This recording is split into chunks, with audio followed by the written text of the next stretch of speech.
Welcome again dear students. Biology के online platform पर आपका नेक्स्ट टॉपिक है गुरु बीजाणु जनन एवं मादा युग्मकोद्भिद का विकास।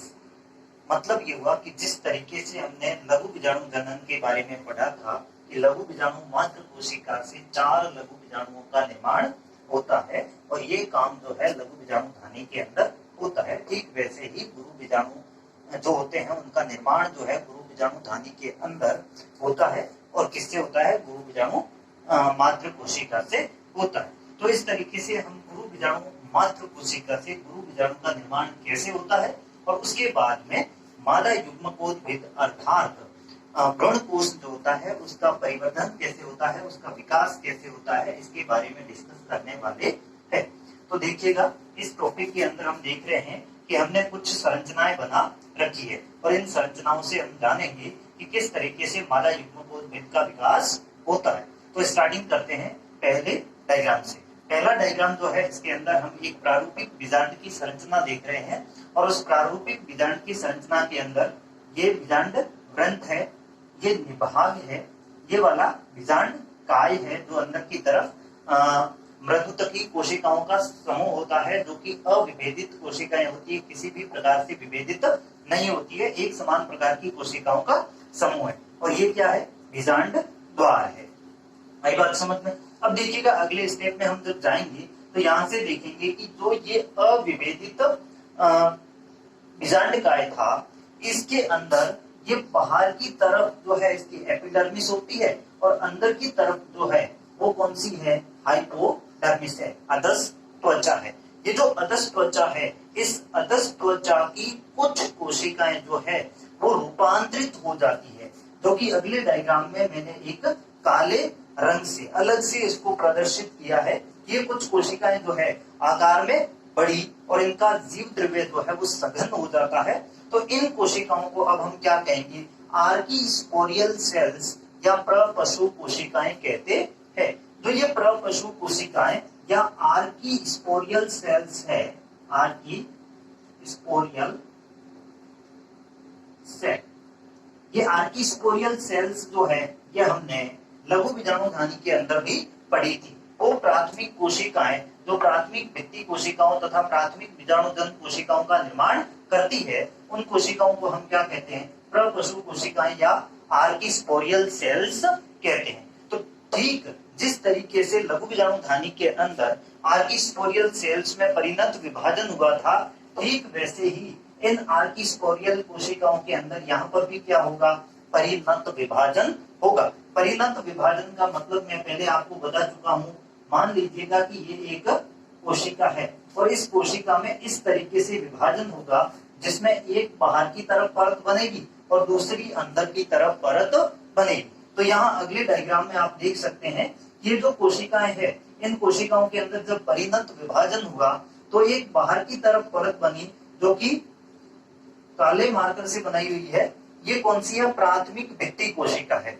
और अंदर की तरफ की जो परत बन रही है वो अंदर की तरफ वाली परत जो है प्राथमिक बीजाणुजन कोशिका कहलाती है। नेक्स्ट स्टेप में देखें तो ये देखिएगा बाहर की तरफ की जो एक कोशिका आपको दिखाई दे रही है ये प्राथमिक भित्ति कोशिका है और अंदर की तरफ की जो है वो प्राथमिक बीजाणुजन कोशिका है। अब देखिएगा प्राथमिक भित्ति कोशिका जो होती है वो या तो अविभेदित रहती है, अविभाजित रहती है, या फिर विभाजित होकर भित्ति का निर्माण करने का कार्य करती है। जबकि अंदर की तरफ की प्राथमिक बीजाणुजन कोशिका जो है वो बिना किसी विभाजन के सीधी किसमें रूपांतरित हो जाती है? गुरु बीजाणु मात्र कोशिका में रूपांतरित हो जाती है। अब जो प्राथमिक बीजाणुजन कोशिका है वो किसमें रूपांतरित होगी? गुरु बीजाणु मात्र कोशिका में। अब ये क्या कहलाएगी? गुरु बीजाणु मात्र कोशिका कहलाएगी। आई बात समझ में? Megaspore mother cell. ये जो मेगा स्पोर मदर सेल है नीचे वाली, इस मेगा स्पोर मदर सेल के अंदर अब क्या होगा? अर्धसूत्री विभाजन। और अर्धसूत्री विभाजन हम जानते हैं जब जब अर्धसूत्री विभाजन होता है तो मात्र कोशिका जो है वो 4 समान अगुणित संतति कोशिकाओं का निर्माण करती है। तो यहाँ पर आप देखेंगे कि ये जो मेगा स्पोर मदर सेल है, गुरु बीजाणु मात्र कोशिका है, इसमें अर्धसूत्री विभाजन होगा। तो ये देखिएगा 4 कोशिकाओं का निर्माण हुआ और ये चारों कोशिकाएं कैसी है, ये अगुणित कोशिकाएं है, एन टाइप की सेल्स है और इसमें से प्रत्येक कोशिका को हम क्या कहेंगे, गुरु बीजाणु कहेंगे। आई बात समझ में? तो यहां तक हमारा पहला टॉपिक जो है गुरु बीजाणु जनन, ये कंप्लीट हो जाता है। गुरु बीजाणु जनन में हम क्या कहेंगे, गुरु बीजाणु मात्र कोशिका के अंदर अर्धसूत्री विभाजन के फलस्वरूप किसका निर्माण होना, गुरु बीजाणुओं का निर्माण होना क्या कहलाएगा, गुरु बीजाणु जनन कहलाएगा। आई बात समझ में? मेगा स्पोरोजेनेसिस कहलाता है। क्लियर? अब देखिएगा ये जो 4 गुरु बीजाणु बने हैं ये रेखिक क्रम में विन्यासित है, इस तरीके से रेखिक क्रम में व्यवस्थित है। किसके अंदर, हमारे बीजांडकाय के अंदर, और बीजांडकाय किसमें है, बीजांड के अंदर। क्लियर? अब देखिएगा इसमें से ये ऊपर वाला भाग कौन सा है, हमने पहले सामान्य संरचना में पढ़ रखा है निभाग। आई बात समझ में? जो कि बीजांड का आधारी भाग होता है जहां से बीजांड ग्रंथ जुड़ा होगा। ये ऊपर का भाग हो गया निभाग और ये नीचे का भाग कौन सा हो गया, ये हो गया बीजांड द्वार वाला भाग। तो इसमें से देखिएगा ये जो 4 कोशिकाएं आपको दिख रही है इनमें से केवल निभाग की तरफ वाला गुरु बीजाणु जो है वो ही क्रियाशील रहता है। शेष 3 गुरु बीजाणु जो है वो अपहासित हो जाते हैं या यूं कहें कि नष्ट हो जाते हैं, या यूं कहें कि क्रियाशील गुरु बीजाणु के द्वारा इन तीनों को पोषण के रूप में ग्रहण कर लिया जाता है। 4 गुरु बीजाणुओं में से केवल 1 गुरु बीजाणु ही शेष रहता है। इसके अतिरिक्त 3 गुरु बीजाणु जो है वो क्या हो जाते हैं, अपहासित हो जाते हैं। तो अगले चित्र में हम देखेंगे कि यहाँ के जो 3 गुरु बीजाणु थे जो कि बीजांड द्वार वाले तरफ से, उस तरफ के गुरु बीजाणु तो गए और शेष बचा कौन सा, निभाग की तरफ वाला 1 गुरु बीजाणु जो कि पोषण प्राप्त करके आकार में काफी बड़ा हो जाता है और आकार में काफी बड़ा होकर यह बीजांडकाय के अधिकांश भाग को घेर लेता है। क्लियर? तो यहाँ पर आप देख रहे हैं कि ये 1 गुरु बीजाणु जो शेष बचा था इसके आकार में हो गई वृद्धि और आकार में वृद्धि होकर इसने बीजांडकाय का अधिकांश भाग घेर लिया। आई बात समझ में? इस गुरु बीजाणु को हम क्या कहेंगे, क्रियाशील गुरु बीजाणु कहेंगे, या फिर इस कोशिका को हम और क्या कह सकते हैं, भ्रूण कोश मात्र कोशिका भी कह सकते हैं, क्योंकि ये कोशिका ही भ्रूण कोश के परिवर्धन का काम करेगी या भ्रूण कोश के निर्माण का काम करेगी। तो इसको हम क्या कहेंगे, भ्रूण कोश मात्र कोशिका भी कहते हैं। क्लियर? अब देखिएगा ये जो भ्रूण कोश मात्र कोशिका है इसके अंदर क्रमिक रूप से 3 बार मुक्त केंद्रीय सूत्री विभाजन होगा। यहाँ पर मैंने लिखा है मुक्त केंद्रीय सूत्री विभाजन। देखिएगा मुक्त केंद्रीय सूत्री विभाजन क्या होता है, ऐसा समसूत्री विभाजन जिसके अंदर केवल केंद्रक विभाजन होता हो, कोशिका द्रव्य विभाजन नहीं होता हो, उस समसूत्री विभाजन को हम मुक्त केंद्रीय सूत्री विभाजन कहते हैं, या फिर फ्री न्यूक्लियर माइटोटिक डिवीजन कहते हैं, FNMD। क्या बोलेंगे, फ्री न्यूक्लियर माइटोटिक डिवीजन। ये कितनी बार होगा, 3 बार होगा। अब कहां कहां पर होगा और कैसे होगा इसको हम देखते हैं। देखिएगा समसूत्री विभाजन में जो है पहले केंद्रक विभाजन होता है, तत्पश्चात कोशिका द्रव्य विभाजन होता है, लेकिन यहाँ पर केवल केंद्रक विभाजन होगा, कोशिका द्रव्य विभाजन नहीं होगा। और दूसरी चीज हमें ये भी ध्यान में रखनी है कि ये कोशिका कैसी है, ये अगुणित कोशिका है, क्योंकि गुरु बीजाणु अगुणित था, और ये भी कैसी है, अगुणित कोशिका है। इस चीज को आपको ध्यान में रखना। अब इस अगुणित कोशिका के अंदर जो अगुणित है उसमें अर्धसूत्री तो होगा नहीं, कौन सा होगा, समसूत्री विभाजन होगा। तो इसके केंद्रक में आप देख सकते हैं कि मुक्त केंद्रीय सूत्री विभाजन प्रथम होगा, और जिसके फलस्वरूप क्या होगा, इस कोशिका के अंदर जो 1 केंद्रक था अब वो कितने केंद्रक बन गए, 2 केंद्रक बन गए, बाकी संरचना सेम। क्लियर?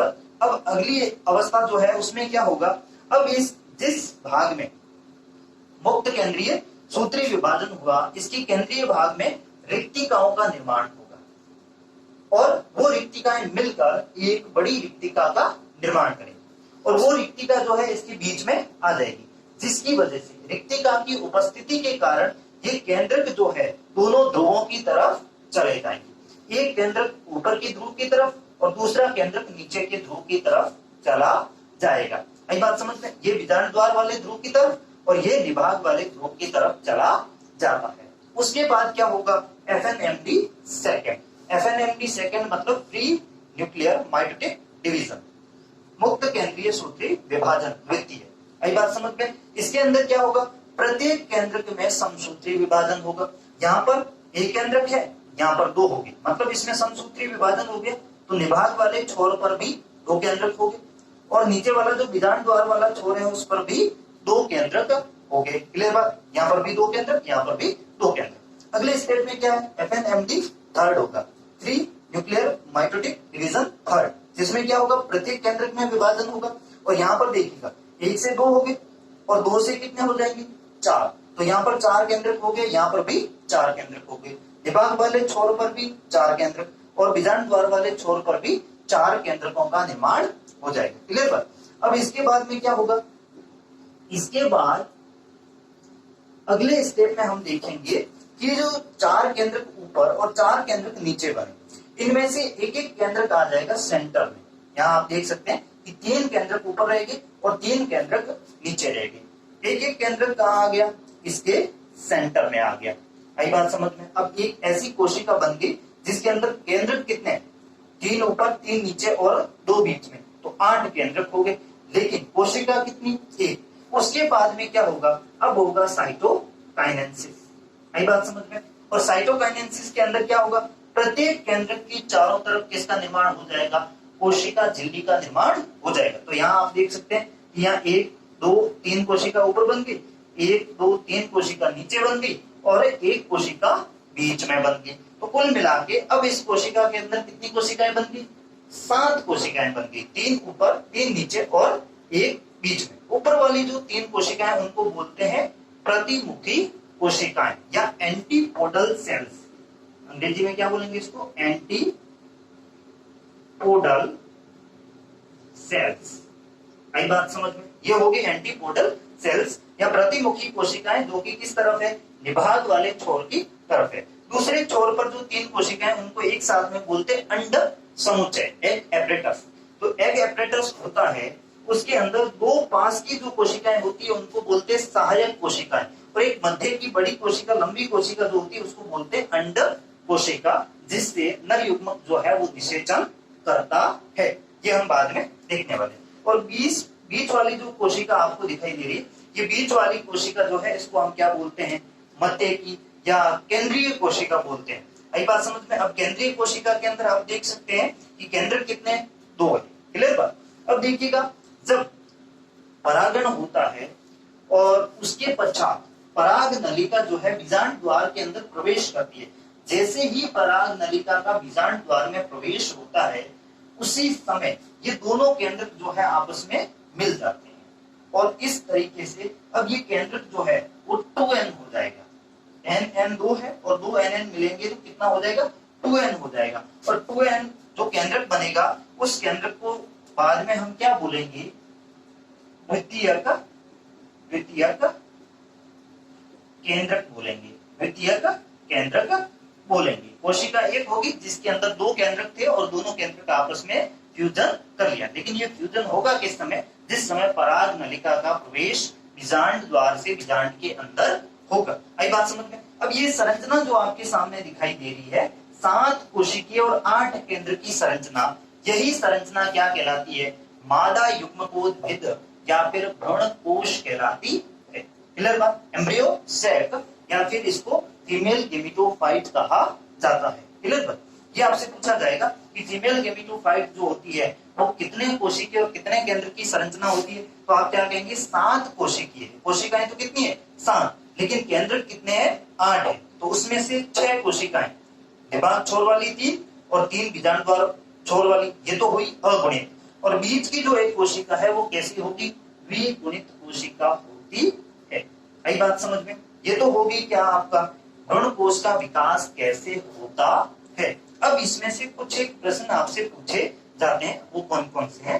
पहला प्रश्न आपसे ये पूछा जाएगा कि इस मादा युग्मकोद्भिद की प्राथमिक कोशिका कौन सी है, इसका परिवर्धन किस कोशिका से होता है। तो इसका आंसर क्या रहेगा, हम बोलेंगे क्रियाशील भ्रूणबीजाणु, जिसको हमने भ्रूण कोश मात्र कोशिका भी बोला।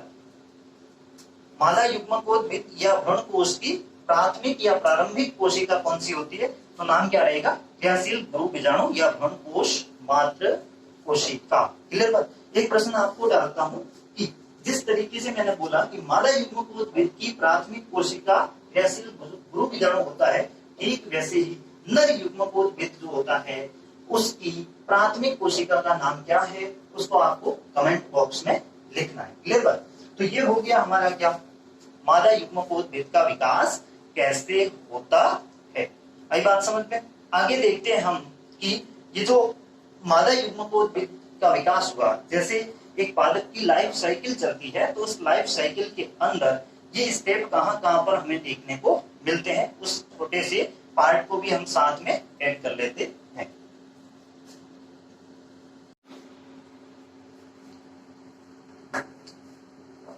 हाँ भाई, तो ये जो डिप्लॉन्टिक प्रकार का अल्टरनेशन ऑफ जनरेशन हमने देखा था सबसे पहले जब हमने पढ़ना स्टार्ट किया था क्लास को, तो उसमें सबसे पहले मैंने डाला था पादपों के अंदर होने वाला पीढ़ी एकांतरण, और उसमें हमने 3 प्रकार के पीढ़ी एकांतरण पढ़े थे। उसमें से डिप्लॉन्टिक प्रकार का जो पीढ़ी एकांतरण है वो किसके अंदर पाया जाता है, अवृक्त बीजी पादपों के अंदर पाया जाता है। और टेस्ट के अंदर भी इसका क्वेश्चन डाला हुआ था। कुछ विद्यार्थियों ने कहा था कि ये क्या होता है, तो वो या तो पहले की वीडियो देखें या यहाँ से समझ लें। देखिएगा, पूरे पादप के जीवन काल के अंदर 2 पीढ़ी आती है। एक पीढ़ी ऐसी होती है जो द्विगुणित होती है, और दूसरी पीढ़ी ऐसी होती है जो अगुणित होती है।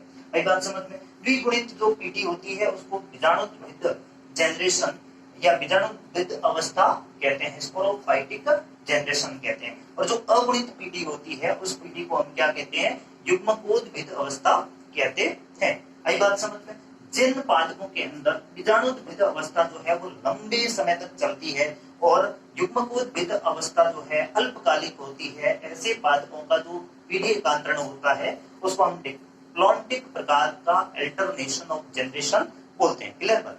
अब देखिएगा, इसके अंदर बीजाणुद्भिद अवस्था, यदि हम एक आवृत बीजी पादप की बात करें तो उसके अंदर बीजाणुद्भिद अवस्था कौन सी होती है। और ऐसा भी प्रश्न डाला गया था कि आवृत बीजी पादपों के अंदर मूल पादप जो होता है वो किस अवस्था में रहता है, तो आपको ध्यान रखना है कि मूल पादप जो है वो बीजाणुद्भिद अवस्था में रहता है।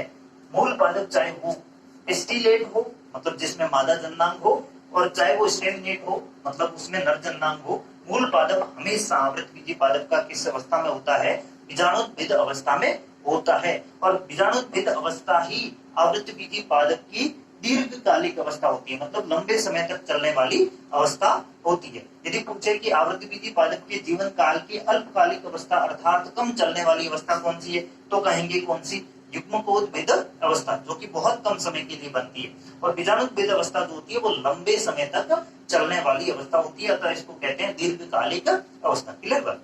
तो इसमें से देखिएगा, पादप पादप दोनों तरफ, ये पादप भी बीजाणुद्भिद, ये पादप भी बीजाणुद्भिद। यदि मैं बात करूं कि किस समय बीजाणुद्भिद अवस्था जो है उसकी अंतिम स्टेज होती है और उसके बाद सीधी युग्मकोद्भिद अवस्था आ जाती है, तो ये हम ध्यान से देखेंगे। ये जो पादप है, पादप के अंदर लघु बीजाणु मात्र कोशिका होती है, ये कौन सी होती है, ये 2n होती है। यदि हम स्टेमिनेट पादप की बात करें जिसके अंदर नर जननांग है, तो उसके अंदर जो है लघु बीजाणु मात्र कोशिका जो है वो 2n होती है, ये अंतिम स्टेज है। उसके बाद इसके अंदर क्या होगा, मेयोसिस होगा। हमेशा यही होता है कि बीजाणुद्भिद अवस्था के अंदर होता है अर्धसूत्री विभाजन, और इस अर्धसूत्री विभाजन के फलस्वरूप क्या बनेंगे, बीजाणु बनेंगे जो अगुणित होंगे। और जो जो अगुणित अवस्था होगी वो सारी की सारी किसमें आएगी, युग्मकोद्भिद अवस्था में आएगी। तो यहाँ से हम देख रहे हैं कि अर्धसूत्री विभाजन होगा किसमें, लघु बीजाणु मात्र कोशिका में, जिससे किसका निर्माण होगा, पराग कण या लघु बीजाणु का निर्माण होगा। तो स्टेमिनेट फ्लावर जो होता है उसके अंदर पराग कण जो होता है वो कौन सी अवस्था है, बीजाणु वाली अवस्था है, लघु बीजाणु। क्लियर बात। ये इसका पीढ़ी एकांतरण चल रहा है जिसको मैं समझाना चाह रहा हूँ। और इसके अंदर गुरु बीजाणु मात्र कोशिका जो होती है, अभी हमने पढ़ी थी, उससे मेयोसिस होगा, उसके अंदर अर्धसूत्री विभाजन होगा और गुरु बीजाणुओं का निर्माण होगा। तो ये गुरु बीजाणु जो है कौन सी अवस्था होगी, बीजाणु वाली अवस्था होगी। बताइएगा कि बीजाणु अवस्था जो होती है, स्पोर्स जो होते हैं, वो युग्मकोद्भिद अवस्था का पार्ट है या बीजाणुद्भिद अवस्था का, तो हमारा उत्तर रहेगा कि युग्मकोद्भिद अवस्था का पार्ट होते है, क्योंकि ये कैसे होते हैं, एन टाइप होते हैं, अगुणित होते हैं। क्लियर बात। अब आगे देखिएगा, आगे हम देख रहे हैं युग्मकोज भेद अवस्था। तो ये जो परागकण बना ये बीजाणु है, इधर गुरु बीजाणु बना ये क्या है, बीजाणु। अब इसके अंदर होता क्या है, इसके अंदर होता है अंकुरण। आई बात समझ में, ये परिवर्तित होता है या विकसित होता है, और विकसित होकर देखिएगा परागकण में जब अंकुरण होगा तो अंकुरित परागकण होगा, और अंकुरित परागकण में पराग नलिका का विकास होगा, और पराग नलिका का विकास जिस समय परागकण के अंदर हो जाता है, मतलब परागकण अंकुरित हो जाता है, उस अवस्था को हम क्या कहते हैं, नर युग्मकोज भेद अवस्था कहते हैं। आई बात समझ में। तो अंकुरित परागकण जो है वो कौन सी है, नर युग्मकोज भेद अवस्था। और भ्रूण कोश जिसका निर्माण अभी हमने पढ़ा था, तो वो भ्रूण कोश क्या कहलाएगा, मादा युग्मकोज भेद अवस्था कहलाएगी। क्लियर बात। उसके बाद में हम यदि आगे बढ़े तो ये जो अंकुरित परागकण है, इसके अंदर हमने देखा था कि पराग नलिका का विकास जिस समय होता है उस समय जनन कोशिका जो बनती है, दो कोशिकाएं बनती है, कायिक कोशिका और जनन कोशिका। तो जनन कोशिका जो बनती है उससे सामान्यतः दो नर युग्मकों का निर्माण होता है। तो वो नर युग्मक जो है वो कौन सी अवस्था होगी, इधर से युग्मक अवस्था, और इधर जो मादा युग्मक बनेगा, अभी हमने भ्रूण कोश पढ़ा था, और भ्रूण कोश के अंदर अंड समुच्चय के अंदर मैंने एक कोशिका बोला था, अंड कोशिका। तो वो अंड कोशिका जो है वो कौन सी अवस्था होगी, युग्मक अवस्था होगी। इधर भी युग्मक का निर्माण हो गया, इधर भी युग्मक का निर्माण हो गया। क्लियर बात। युग्मक कैसा होगा, एन टाइप का, ये भी एन टाइप, ये भी एन टाइप, ये भी एन टाइप, मतलब ये तीनों पार्ट जो है युग्मकोज भेद अवस्था के है, लेकिन बहुत कम समय तक ये रहते हैं, मतलब अल्पकालिक अवस्था है। उसके बाद की यदि बात करें तो ये युग्मक, नर युग्मक और मादा युग्मक आपस में मिलेंगे, संलयन करेंगे। इस प्रोसेस को हम कहते हैं निषेचन, जो आगे पढ़ने वाले हैं। यही बात समझ में। तो ये एक नर युग्मक मिलेगा, एक मादा युग्मक मिलेगा, संलयन हुआ, निषेचन हुआ, और उसके बाद क्या बन जाएगा, युग्मनज बन जाएगा। युग्मनज बन गया, एन इधर से आया, एन इधर से आया, क्या हो गया, 2n। अब बताइएगा कि ये किस अवस्था का पार्ट है, ये बीजाणु भेद अवस्था का पार्ट है। और जो ये युग्मनज बनेगा, ये युग्मनज बाद में परिवर्तित होकर किसका निर्माण कर लेगा, बीज का निर्माण कर लेगा। आई बात समझ में। तो बीज भी किस अवस्था का पार्ट हो गया, बीजाणु भेद अवस्था का पार्ट हो गया। और बीज को वापिस रोपित कर दोगे, बीज का जब अंकुरण हो जाएगा